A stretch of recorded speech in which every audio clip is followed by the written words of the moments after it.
Hello friends, welcome to my channel SR maths. आज मैं Assam police एसआईर বাবে टाइम एंड वर्क चैप्टाৰৰ পৰা কেইটামান ভাল কুৱেশ্যন কালেক্ট কৰি লৈ আহিছোঁ। গতিকে ভিডিঅ'টো আপোনালোকে শেষলৈ চাব। কুৱেশ্যনবোৰ কৰাৰ আগত আমি প্ৰথমে টাইম এণ্ড ৱৰ্কৰ যিটো কনচেপ্ট এইটো বুজিব চেষ্টা কৰি ল'ম। টাইম এণ্ড ৱৰ্ক চেপ্টাৰৰ কাৰণে আমি দুটা বস্তু ধ্যান দিব লাগে। এটা হ'ল টোটেল ৱৰ্ক আৰু এটা কি এফিচিয়েঞ্চি, মানে মুঠ কাম, যিটো কাম আমি কৰিম, হয়নে? টোটেল কাম কিমান আছে সেইটো আমাক লাগিব, আৰু কি এফিচিয়েঞ্চি, মানে এদিনত আমি কিমান কাম কৰিব পাৰোঁ সেইটো আমাৰ কি এফিচিয়েঞ্চি হয়। এই দুটা বস্তু যদি আমি উলিয়াব পাৰোঁ তেতিয়াহ'লে আমাৰ কুৱেশ্যনটো কি ইজিলি সলভ হৈ যাব, হয়নে? তাৰ কাৰণে আমি প্ৰথমে বুজি ল'ম এফিচিয়েঞ্চি আৰু টোটেল ৱৰ্কটো আমি কেনেকৈ উলিয়াব পাৰোঁ। ছাপ'জ দুজন ব্যক্তি আছে এ আৰু বি। এ কোনো এটা কাম 10 দিনত কৰিব পাৰে আৰু বি একেটা কামটো 20 দিনত কৰিব পাৰে। এইটো আমাৰ কি এ আৰু বিৰ সময়টো, মানে কিমান দিনত কামটো সিহঁতে শেষ কৰিব পাৰে, 10 আৰু 20 দিনত। এতিয়া আমি জানিব লাগিব টোটেল কাম কিমান আছে, হয়নে? তাৰ কাৰণে আমি কি কৰোঁ, এই দুটা সংখ্যাৰ কি এলচিএমটো উলিয়াওঁ, বা আপোনালোকে 10 আৰু 20ৰ পৰা হৰণ যোৱা যিকোনো এটা সংখ্যা ধৰিব পাৰে। মই ধৰিছোঁ মুঠ কাম কিমান 20 আছে, এইটো কি এলচিএম ল'লোঁ। এইটো হ'ল টোটেল কামটো হ'ল। এতিয়া চোৱা এফিচিয়েঞ্চি আমি কেনেকৈ উলিয়াম। এফিচিয়েঞ্চি মানে কি এদিনত কৰিব পৰা কামটো। এ 10 দিনত 20 কাম কৰিব পাৰে, তেন্তে এদিনত কিমান কৰিব, 10ৰে 20ক হৰণ কৰিলে হ'ল কিমান 2 ইউনিট, মানে এৰ যিটো এফিচিয়েঞ্চি আমি গম পালোঁ 2, আৰু বি 20 দিনত 20 কাম কৰে, তেন্তে এদিনত কিমান কৰিব 1 ইউনিট। তাৰমানে আমি গম পালোঁ ইয়াৰ পৰা কি এ আৰু বিৰ যিটো এফিচিয়েঞ্চি কিমান 2 আৰু 1। এতিয়া আপোনালোকে মন কৰিব এফিচিয়েঞ্চি কাৰ বেছি, এৰ নে বিৰ? এৰ বেছি, হয়নে? বিৰ 1 এৰ 2। যাৰ এফিচিয়েঞ্চি বেছি তাৰ কি সময় কি কম লাগে, হয়নে? বিৰ কম এফিচিয়েঞ্চি, সেইকাৰণে সময় বেছি লাগিছে। তাৰমানে আমি কি বুজিলোঁ, এফিচিয়েঞ্চিটো কি হয় ইনভাৰ্চলি প্ৰপৰ্চনেল হয় কাৰ টাইমৰ। ওলোটা, মানে টাইম আৰু সময় সদায় কি হয় ওলোটা হয়। এফিচিয়েঞ্চি বেছি হ'লে টাইম কম লাগিব, এফিচিয়েঞ্চি যদি কম হয় তেন্তে আপোনাৰ কি সময়ো বেছি লাগিব। বুজি পাইছে? আৰু এটা কনচেপ্ট আপোনালোকে বুজি ল'ব, যিটো আমি টোটেল ৱৰ্ক উলিয়াওঁ এইটো আমাৰ কি হ'ব ফৰ্মুলা মতে এফিচিয়েঞ্চি ইনটু কি হ'ব টাইম হ'ব। বুজি পাইছে এইটো? কাৰণ চোৱা এৰ এফিচিয়েঞ্চি কিমান 2 আৰু টাইম কিমান 10, 2 10 গুণ 20 আহিছে নাই টোটেল ৱৰ্কটো। মানে এফিচিয়েঞ্চিৰ লগত যদি আমি সময়টো পূৰণ কৰোঁ কি আহে আমাৰ টোটেল ৱৰ্ক আহে। বিৰ এফিচিয়েঞ্চি 1, সময় 20, 1 20 গুণ 20 আহিছে নাই। গতিকে আমি কাৰোবাৰ যদি এফিচিয়েঞ্চি আৰু তাৰ সময়টো যদি গম পাওঁ তেতিয়াহ'লে আমি কি টোটেল ৱৰ্কটো উলিয়াব পাৰিম। বুজি পাইছে আপোনালোকে? চ' এতিয়া আমি কুৱেশ্যনলৈ আহিছোঁ। ফাৰ্ষ্ট কুৱেশ্যনটোলৈ আহিছোঁ মই। এই কুৱেশ্যনটো আপোনালোকৰ অলৰেডি এছআই এক্সামত অহা কুৱেশ্যন হয়, গতিকে আপোনালোকে ভালকৈ মন দিব এই কুৱেশ্যনটো। A Allen can complete a piece of work in 40 days. He worked 8 days and left. B alone completed the remaining work in 16 days. How long would A and B together can take to complete the work? So কি কৈছে, এ কোনো এটা কাম কিমান দিনত complete কৰিব পাৰে 40 দিনত। এইটো আমাৰ কি টোটেল ৱৰ্ক। আমি যদি এৰ এফিচিয়েঞ্চি গম পাওঁ তেতিয়াহ'লে আমি কি টোটেল ৱৰ্কটো উলিয়াব পাৰিম ন। আমাক কি কৈছে এতিয়া নেক্সট, এ 8 দিনলৈকে কামটো কৰি এৰি গুচি গ'ল, মানে 8 দিন কাম কৰি এ গুচি গ'ল। থাকি যোৱা কামটো বিয়ে কিমান দিনত কমপ্লিট কৰিছে 16 দিনত। চ' মানে যিটো এৰ 32 কাম থাকিলে, হয়নে? এ মুঠ কাম 40 দিনত কৰিব পাৰে, তাৰে পৰা এ কিমান কাম কৰিলে 8 দিনৰ কাম কৰিলে। 8 দিনলৈকে কামটো কৰি এৰি গুচি গ'ল, মানে এৰ কিমান কাম থাকি গ'ল বাকী 32 কাম থাকিলে, 32 দিনৰ কাম থাকি গ'ল। এই থাকি যোৱা কামটো বিয়ে কিমান দিনত কৰিব 16 দিনত। এইটো আমাৰ সময়ৰ ৰেচিঅ'টো। বুজি পাইছে আপোনালোকে? টাইম এৰ 32 দিনৰ কামটো বি কিমান দিনত কৰিব 16 দিনত কৰিব। চ' ইয়াৰ পৰা আমি এফিচিয়েঞ্চি উলিয়াব পাৰিম ন, সময়ৰ ওলোটা। চ' উল্টা কৰি দিয়া আপোনালোকে এইটো 16ৰে কাটি দিব পাৰে আপোনালোকে, 16 গুণ 16, 16 দুগুণ 32। চ' এফিচিয়েঞ্চি কিমান হ'ব, জাষ্ট ৰিভাৰ্চ কিমান হ'ব 1:2। আমি এ আৰু বিৰ এফিচিয়েঞ্চি গম পালোঁ 1:2। এতিয়া আমি টোটেল ৱৰ্কটো ক'ব পাৰোঁ নোৱাৰোঁ। এফিচিয়েঞ্চি ইনটু টাইম, মানে এৰ এফিচিয়েঞ্চি লাগে কিমান 1 ইনটু 40 কিমান হ'ব 40। এইটো আমাৰ কি টোটেল ৱৰ্ক। মুঠ কামটো আমি গম পাই গ'লোঁ, এফিচিয়েঞ্চিও গম পাই গ'লোঁ, হয়নে? চ' কুৱেশ্যনটো আমি এতিয়া ইজিলি সলভ কৰিব পাৰিম। আমাক কি সুধিছে, এ আৰু বি একেলগে কামটো কিমান দিনত শেষ কৰিব, সময়টো সুধিছে এ আৰু বিৰ। আমি সময় কেনেকৈ উলিয়াওঁ, টোটেল কামটো ওপৰত লিখোঁ আৰু তলত কি এফিচিয়েঞ্চি যাৰ সুধিছে। ইয়াত এ আৰু বি একেলগে সুধিছে, গতিকে এফিচিয়েঞ্চি কিমান 1 আৰু 2 3। চ' আমাৰ কাৰেক্ট এনচাৰ কি হ'ব 40/3 days। বাট আপোনালোকৰ অপশ্যনত যদি এনেকৈ নাথাকে তেতিয়াহ'লে মিক্সত থাকিব। মিক্সত আমি কেনেকৈ বনাওঁ এইটো, তলত 3টো লিখি ল'ব 3ৰে 40ক হৰণ কৰিলে কেইবাৰ যাব 13 বাৰ যাব 3 13 গুণ 39 একে 40 তাৰ মানে এনসাৰ কি হ'ব 13 1/3 ডেজ কাৰেক্ট এনসাৰ কোনটো অপচন নাম্বাৰ এ 2 নম্বৰ কুৱেশ্যনটো লৈ আহিছো A and B can do a work together in 18 days A is 3 times as efficient as B in how many days can B alone complete the work A আৰু B কোনো এটা কাম একেলগে কিমান দিনত complete কৰিব পাৰে 18 দিনত A আৰু B একেলগে কামটো শেষ কৰিব পাৰে 18 দিনত এটো আমাৰ কি টোটাল ওয়াৰ্ক মোট কামটো আমাক দিয়া আছে কিন্তু আমাক A আৰু B ৰ এফিচিয়েন্সি লাগিব ন তেতিয়া আমি টোটাল ওয়াৰ্কটো উলিয়াব পাৰিম হয়নে আমাক কি দিয়া আছে এফিচিয়েন্সি দিয়া আছে A is 3 times as efficient as B মানে A ৰ এফিচিয়েন্সিটো B তকৈ কিমান 3 গুণ তাৰ মানে B ৰ 1 হলে A ৰ কিমান 3 হ'ব এটো আমাৰ কি এফিচিয়েন্সি ৰেশিও হয়নে সো আমি মোট কামটো এটা গম পাম ন A আৰু B ৰ এফিচিয়েন্সি একেলগে কিমান 4 সো 4 * 18 হ'ব নহব টোটাল কাম কিমান 4 * 18 মানে 72 ইউনিট এটো আমাৰ কি টোটাল কাম আহি গল আমাক কি উদিছে B অকলে কামটো কিমান দিনত শেষ কৰিব সো B ৰ কামটো উদিছে সময়টো মানে B কিমান দিনত কামটো শেষ কৰিব সো মোট কাম 72 আৰু B ৰ এফিচিয়েন্সি কিমান 1 এনসাৰ কি হ'ব 72 ডেজ মানে B অকলে কামটো কৰিলে কিমান দিনত শেষ কৰিব 72 ডেজত শেষ কৰিব হয়নে সো কারেক্ট আনসার কি অপশন নাম্বার সি 3 নাম্বার কোয়েশ্চনটো আমাক কি কৈছে A and B together can complete a work in 40 days they start work together and after 31 days B left the work and whole work complete in 46 days find the time in which A alone can complete 50% of the work A আৰু B কোনো এটা কাম কিমান দিনত complete কৰিব পাৰে 40 দিনত এটো আমাৰ কি টোটাল ওয়াৰ্ক হয়নে মানে এও কামটো 40 দিন সময় ললে হয় আৰু বিও কিমান কামটো কমপ্লিট কৰিব 40 দিন সময় ললে হয় হয়নে নহয় এতিয়া কামটো একেলগে স্টার্ট কৰিছে হিয়তে কিন্তু 31 দিনৰ পাছত বি কামটো এৰি গুছি গল সোৱা বি যদি কামটো কৰা হেতেন কিমান সময় ললে হয় 40 দিনৰ সময় ললে হয় কিন্তু তেও কি কৰিলে অকল 31 দিনহে কামটো কৰিলে তাৰ পাছত গুছি গল তাৰ মানে বিৰ কিমান দিনৰ কাম বাকি থাকিল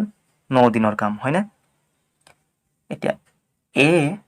কামটো এৰি গুছি যোৱা না তেউটো কৰি আছে হয়নে নহয় কন্টিনিউ কৰি আছে কামটো এটা কমপ্লিট হবলৈ কিমান দিন সময় লাগে 46 বুলে তাৰ মানে এক্সট্ৰা কিমান সময় ললে এ যদি কৰা হেতেন 40 দিনৰ সময় লয় হয়নে কিন্তু কাম কমপ্লিট হৈছে ইমান দিনত তাৰ মানে এ এক্সট্ৰা কিমান দিন ললে 6 দিন ললে হয়নে নহয় এই বিৰ যেটো 9 দিনৰ কাম সেই কামটো এ কিমান দিনত কমপ্লিট কৰিব 6 দিনত কমপ্লিট কৰিব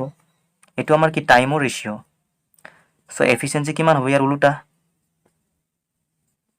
মানে 3 অনুপাত কিমান 2 এতিয়া আমি কব পাৰো আৰু মোট কামটো এ আৰু বিৰ এফিচিয়েন্সি একেলগে কিমান 5 সো 5 * 40 কিমান 200 এটো আমাৰ কি মোট কামটো আহিল টোটাল ওয়াৰ্ক আহি গল হয়নে প্ৰশ্নত কি উদিছে আমাক এই কামটোৰ 50% কাম এ অকলে কিমান দিনত কমপ্লিট কৰিব হয়নে সো মোট কাম 200 আছে ইয়াৰ 50% কিমান হ'ব 50% মানে ইয়াৰ আধা হয়নে 100 ইউনিট হ'ব নহব সো এই কামটো এ অকলে কিমান দিনত কমপ্লিট কৰিব এৰ এফিচিয়েন্সি কিমান 3 সো 3 ৰে হৰণ কৰিব লাগিব এনসাৰটো আমাৰ আহিল 100/3 বাট মিক্স ফ্ৰেকশনত দিয়া আছে অপশনবোৰ সো কি হ'ব 3 ৰে যদি আমি 100 হৰণ কৰো কেইবাৰ যাব 33 বাৰ যাব হয়নে 333 জাৰ কিমান 99 সো 1 থাকিল 333 জাৰ 99 আৰু 1 কিমান 100 সো কারেক্ট आंसर কি হ'ব 33 1/3 ডেজ অপশন নাম্বার সি নেক্সট কি কৈছে A is thrice as good as workman as B and therefore is able to finish a job in 60 days less than B. Working together they can do it in মানে হিয়তে একেলগে কামটো কৰিলে কিমান দিনত শেষ কৰিব পাৰিব এটো আমাক সুধিছে সো ইয়াত এফিচিয়েন্সি আমাক দিয়া আছে এ আৰু বিৰ যেটো এফিচিয়েন্সি এৰ এফিচিয়েন্সি টু বিট কৈ কিমান থ্ৰাইস বুলি কৈছে মানে 3 গুণ বিৰ 1 হলে এৰ কিমান হ'ব 3 হ'ব যদি এফিচিয়েন্সি 3 আৰু 1 হয় তেনে টাইম কিমান হ'ব ইয়াৰ উল্টা 1 অনুপাত 3 হ'ব হয়নে এতিয়া চোৱা কোৱেশ্চনত কি দিয়া আছে আমাক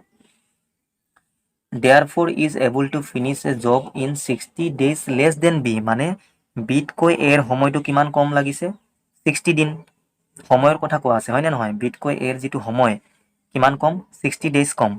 ৰেশিও মতে যদি আমি সময়টো চাও বিট কৈ এৰ যেটো সময় কিমান কম 2 হয়নে নহয় কিন্তু কোৱেশ্চনৰ মতে কিমান 60 মানে 1 ইউনিট কিমান হ'ব 30 হ'ব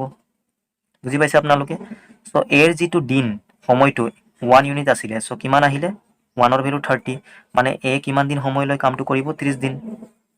আৰু বিৰ যেটো সময় 3 আছিলে 1 ৰ ভ্যালু 3 হলে 3 ভ্যালু কিমান হ'ব 3 30 গুণ কিমান 90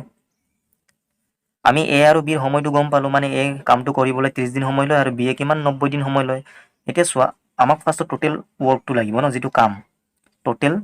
কাম কিমান আছে এফিচিয়েন্সি ইনটু টাইম কৰিলে আহি যাব এফিচিয়েন্সি এৰ কিমান 3 আৰু এৰ যেটো সময় কিমান 30 সো টোটেল কাম কিমান 90 ইউনিট এটো আমাৰ মুঠ কাম এতিয়া কি সুধিছে হিয়তে কামটো একেলগে কৰিলে কিমান সময় ল'ব কামটো টোটেল কিমান 90 আছে একেলগে যদি কৰে কিমান এফিচিয়েন্সি 3 আৰু 1 4 সো 4 আমি 90 হৰণ কৰিলে হল কিমান আহিব 2 এৰে তো যাব 2 45 গুণ 90 আৰু 2 2 গুণ 4 সো কারেক্ট आंसर কি 45 বাই কিমান 2 ডেজ অপশন নাম্বার কোনটো হ'ব বি 5 নম্বৰ কোৱেশ্চনটোলৈ আহিছো A and B can together complete a task in 18 hours. After 6 hours A leaves, B takes